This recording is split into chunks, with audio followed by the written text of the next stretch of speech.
Ekimen hau zuzenduta dago 16 eta 18 urte arteko gaztei, eta ez da bakarrik Tolosan egingo, baizik eta Aldundiarekin batera elkarlanean aigia eta parte hartzen dute Donostia, Eibar, Ibarra, Amezketa eta Tolosa. Ibarratik azkenen esan barra dago gaztezulo zerbitzua oain dela urte gutxi sortutako proiektua berazgarria dela, eta eraikitzen doan zerbitzua izanik ikuste genuen horrelako beste proiektu baten sartzea aberasgarria izan litekela Ibarrantzako, eta 16-18 urte bitarteko gazteien gana iristeko. Eta orduan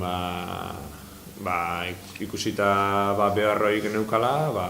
gazten motibazioetatik abituz dela zaletu oinarritzean proiektua, manerarekin erlazioa mantendu eta lanketa diteko aukera ematen digun proiektu. Tolosaldea maila hontako Amezketa, Ibarra eta Tolosak elkarlanen sortuko dugu festatxo bat, DJak izango luntxu bat egongoa, eta bertan proiektu aurkeztukoa, honek eramango ditu pauso guztik azalduz, Bazozongo, Tolosak antolatuko serigrafia eta bat, baina aldi berena Amezketak bere proiektuk eta bere lanketak ingo ditu, eta Ibarrak ere bere realitatea kontuten hartuz, bere lanketengo du, baina festa hoxe, izango alarun bat ondan, 7-tik 9 eta Tolosako kulturetxeko algaretan nagusi. Oso proiektu interesgarria da, askotan ez,